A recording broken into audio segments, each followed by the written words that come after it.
The arrogant mistake. The crystal spires of Zephyrian Academy pierced the orange sky of planet Xerion 7 like frozen lightning. Inside the Academy's most prestigious research hall, 3 students hunched over a glowing data terminal, their various alien features illuminated by the soft blue light. Vextal ran his clawed finger along his purple scales as he scrolled through the classified database. His reptilian eyes gleamed with mischief as he pointed at a particular entry on the screen. The Corvin student had always been the troublemaker of their research group, constantly pushing boundaries that others feared to cross.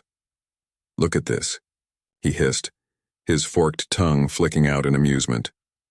"The permanent isolation list has only 12 species on it. 12. Out of over 8,000 known civilizations in the galaxy." Zira's crystalline body chimed softly as she leaned closer, her faceted form refracting the terminal's light into rainbow patterns across the walls.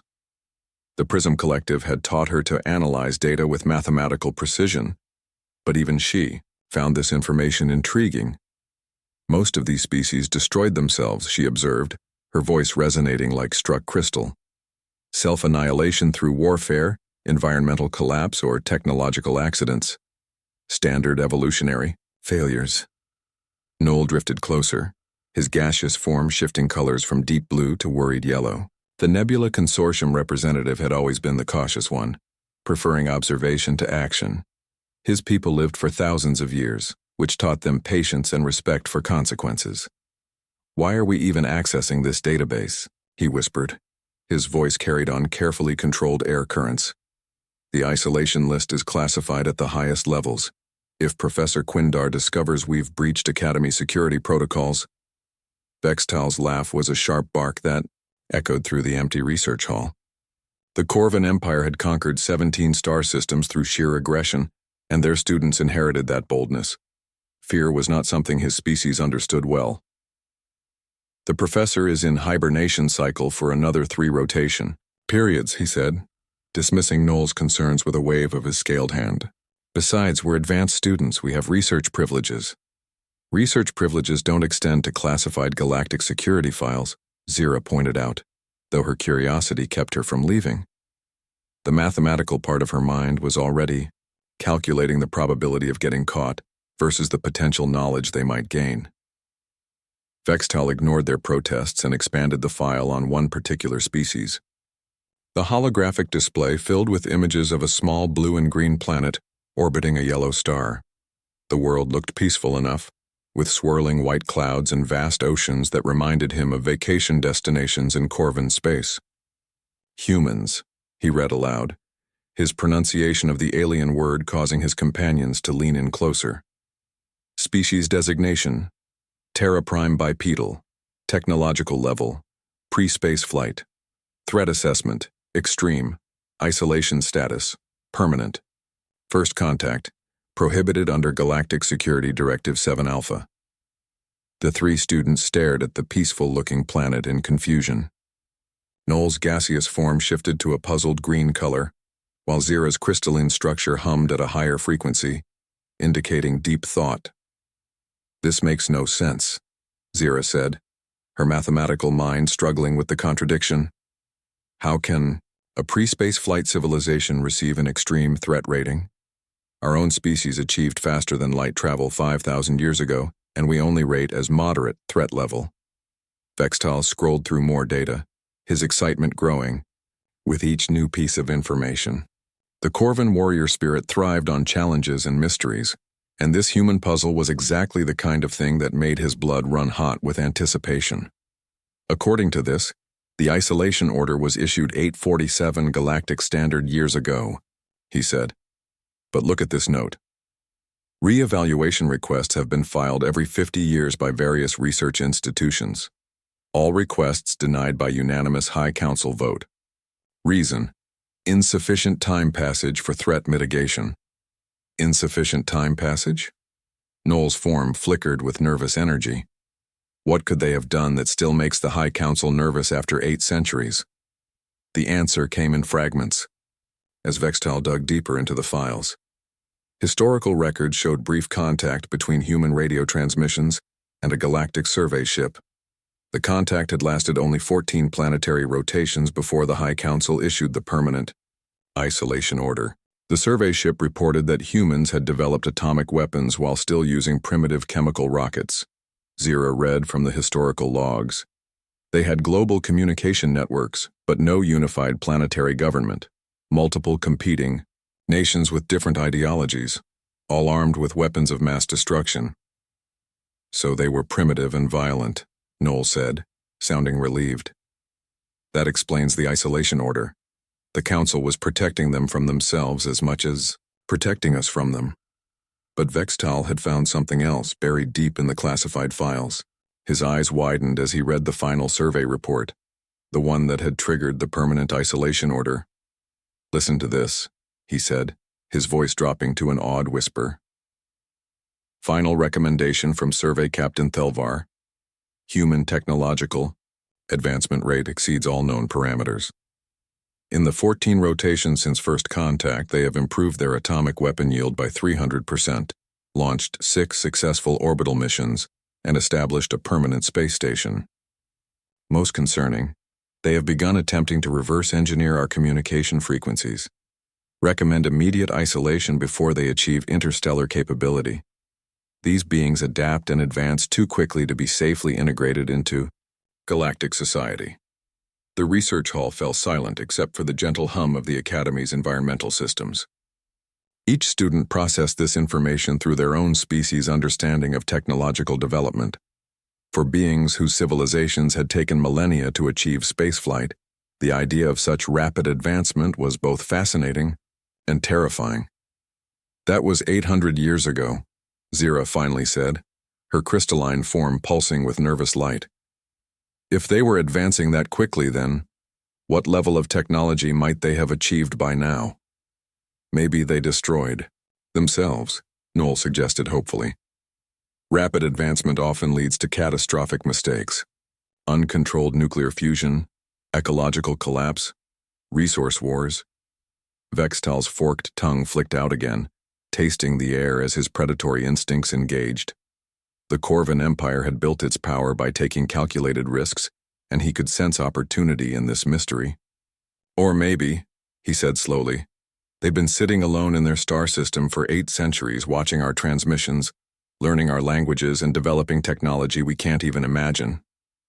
"That's impossible," Zira protested, though her mathematical mind was already running probability calculations. No species develops in complete isolation. They would have stagnated without contact with galactic civilization. "Would they?" Vextal challenged. "Or would they have been forced to become completely self-reliant? Think about it.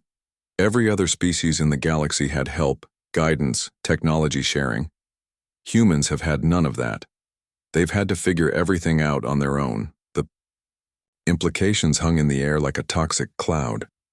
Noel's gaseous form had shifted to a deep purple, the color his people showed when contemplating something that frightened them. Zira's crystalline structure was resonating at frequencies that created an almost inaudible whine of anxiety. "We should report this to Professor Quindar when he emerges from hibernation," Noel said firmly. "This information is clearly above our clearance level."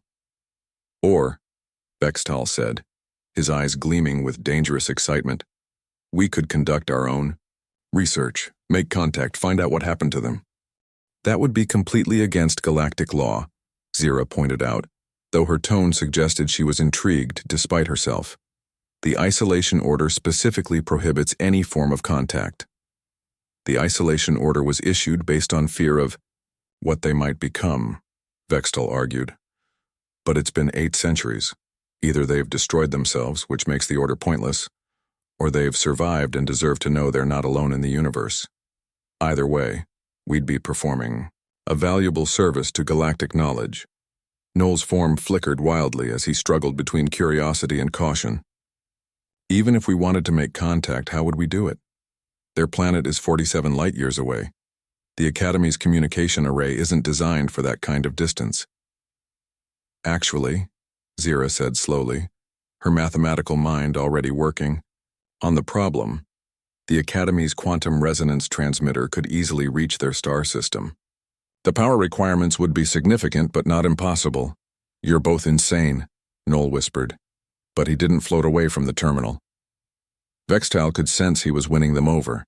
The Corvin approach to leadership was simple, present, a challenge that seemed impossible, then make it seem achievable through careful argument and peer pressure. "Think about it," he continued. "We would be the first students in galactic history to make contact with a restricted species. The research value alone would guarantee us positions at any institution in the galaxy. We'd be famous.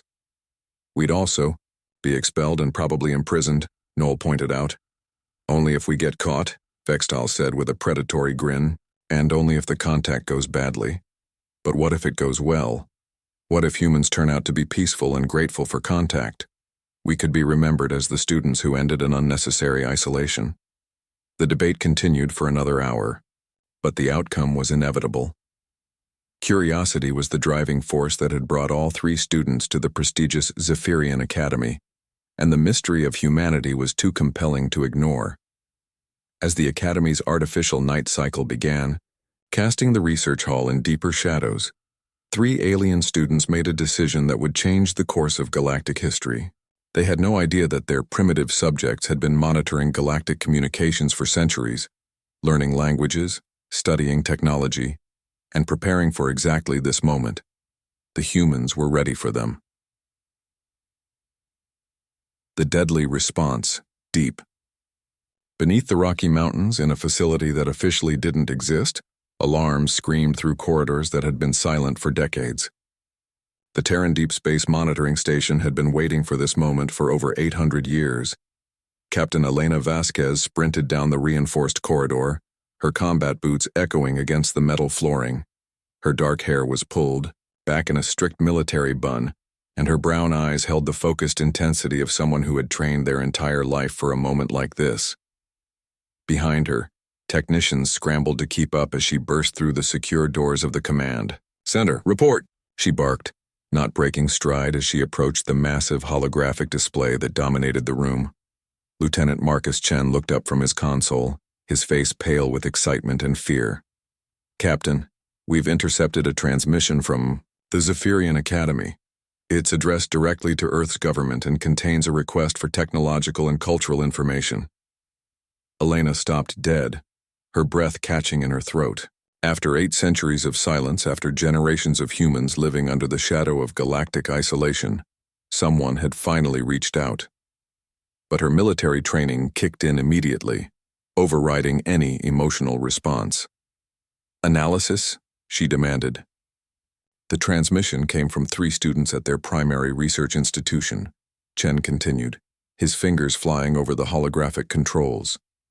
"Their security protocols are impressive, but not impressive enough. We've identified the senders and their location." Admiral Sarah Chen entered the command center at that moment, her silver hair and lined face showing the wisdom of someone who had spent 40 years preparing for this day. She had been a child when the Deep Space Monitoring Program was established, one of the first generation of humans to grow up knowing they were not alone in the universe. "How did they break their own isolation protocol?" the Admiral asked, her voice steady despite the magnitude of the situation. "Curiosity, ma'am," Elena replied, pulling up the translation of the alien message. 3 students accessed classified files about our species and decided to make contact as a research project. They have no idea what they've stumbled into." The translated message appeared on the main display, and the room fell silent as everyone read it. "Greetings to the human species of planet Earth. We are advanced students from the Zephyrian Academy of Galactic Sciences. We have chosen your species as the subject of our research project on isolated civilizations. We are curious about your current technological development and social structures. Please respond with information about your progress since the isolation order was established. We are particularly interested in whether your species has overcome its primitive violent tendencies. This communication is being conducted without official authorization, but we believe the knowledge gained will benefit both our species and yours." "Primitive violent tendencies," Elena repeated, her voice dangerously quiet. "They want to know if we've overcome our primitive violent tendencies." Admiral Chen moved to stand beside the holographic display, her experienced eyes taking in every detail of the transmission data. She had spent decades studying every scrap of information Earth had gathered about galactic civilization, preparing for the day when contact would finally be re-established. "They've made two critical mistakes," she said calmly. "First, they assume we're still the same species they isolated 8 centuries ago. Second, they assume we haven't been monitoring their communications all this time." Elena nodded grimly. "What are your orders, Admiral?" "Activate the retribution," Admiral Chen said without hesitation.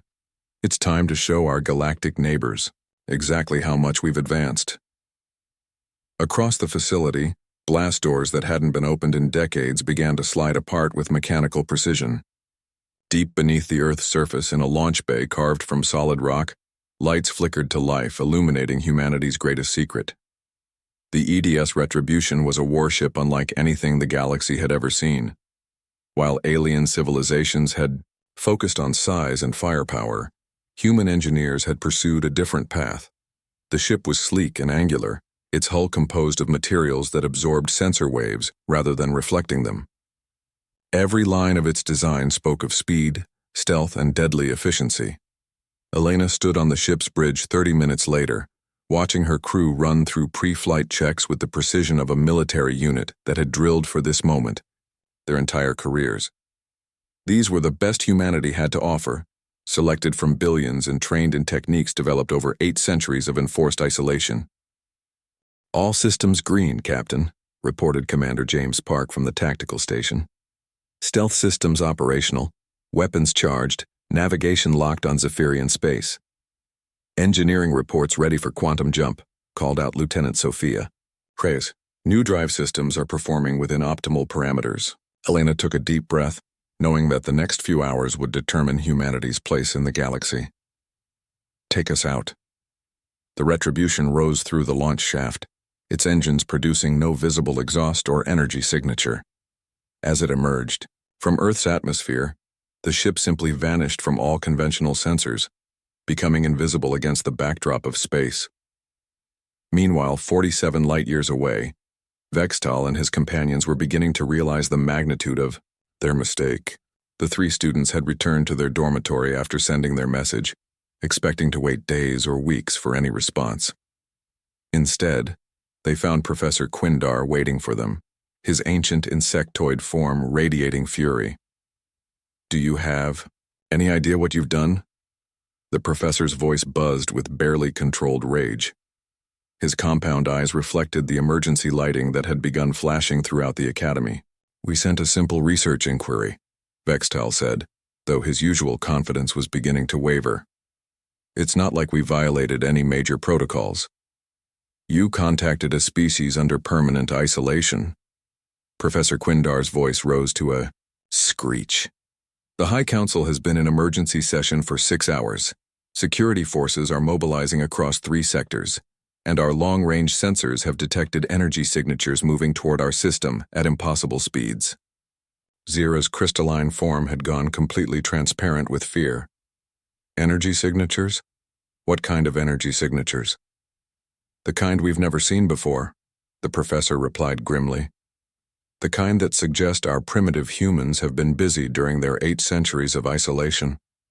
Back on the Retribution, Elena watched the stars streak past as her ship moved through quantum space at velocities that would have been impossible using traditional, faster-than-light technology. Human scientists had spent centuries studying captured, alien technology, but instead of simply copying it, they had improved upon it, creating systems that were more efficient, more powerful, and more advanced than anything in the galactic databases. "Dropping out of quantum space in 30 seconds, announced Lieutenant Reyes. "Stealth systems at maximum efficiency." The Retribution emerged from its quantum jump at the edge of the Zephyrian system, completely invisible to the Academy's sensors. Elena studied the tactical display, noting the defensive platforms and patrol ships that guarded the system. All of them were centuries behind human technology. "Analysis complete, Captain," Commander Park reported. "Their defensive grid uses predictable patrol patterns and sensor sweeps. We can reach the Academy without detection." "No," Elena said, firmly. "We're not here to sneak around anymore. 800 years of hiding is enough. Drop stealth systems and broadcast on all frequencies. The bridge crew exchanged glances, but followed orders without question. Suddenly, the retribution appeared on every sensor in the Zephyrian system, its sleek form materializing like a nightmare made real. At the Zephyrian Academy, panic erupted as the unknown ship appeared on their screens. It was unlike any vessel. In their databases, clearly built for war but incorporating technology they couldn't identify or understand. "Incoming transmission," reported the Academy's communications officer, his voice shaking. Professor Quindar looked at his 3 students, his compound eyes reflecting both fear and grim satisfaction. "You wanted to make contact with humans," he said. "It appears they're going to contact us." The transmission came through clearly, translated into Zephyrian, by systems that shouldn't have existed. Captain Elena Vasquez appeared on their screens, her human features alien but unmistakably intelligent and dangerous. "This is Captain Elena Vasquez of the Earth Defense Ship Retribution," she said, her voice carrying across space with perfect clarity. "We received your research inquiry about humanity's technological and social development. Rather than send a simple message in response, we decided a demonstration would be more educational." The Academy's defensive systems began targeting the Tau human ship, but their weapons couldn't achieve lock-on. The Retribution's technology was centuries beyond anything they possessed. "You wanted to know if humans had overcome their primitive violent tendencies," Elena continued, her tone remaining perfectly calm as the alien weapons failed to target her ship. "The answer is no, we haven't overcome them. We've perfected them. For 800 years we've watched your civilization from afar. We've learned your languages, studied your technology, and monitored your communications. We know about your wars, your politics, your scientific achievements, and your failures. You, however, know nothing about us." On the Academy's screens, the Retribution began to change. Weapon ports opened along its hull, revealing arrays of destructive power that made the Academy's defenses look like children's toys. Energy readings spiked beyond anything their sensors could properly measure.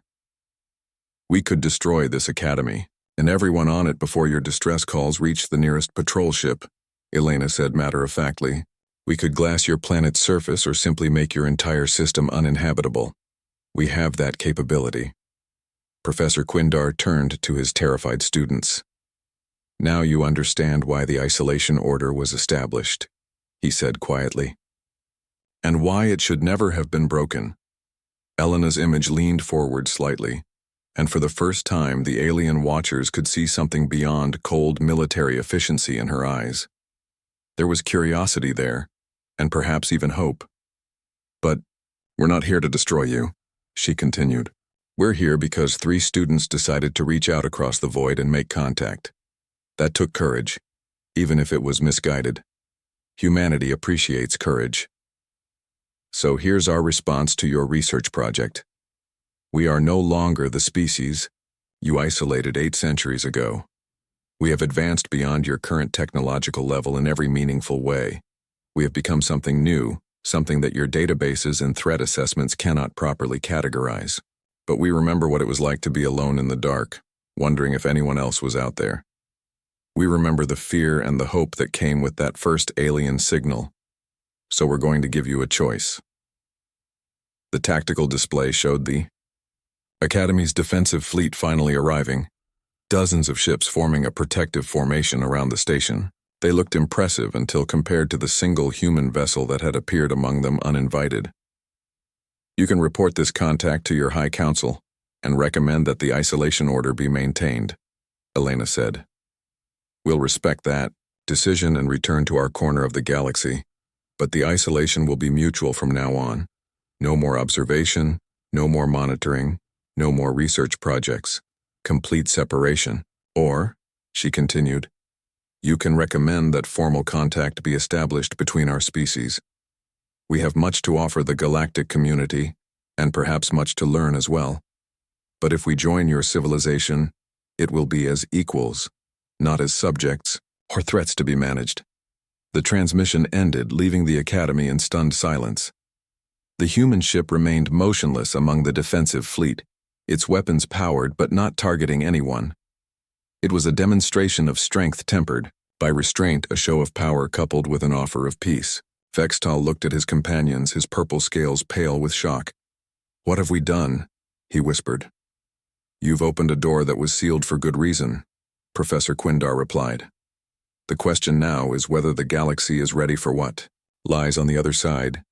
800 years of isolation were about to come to an end one way or another.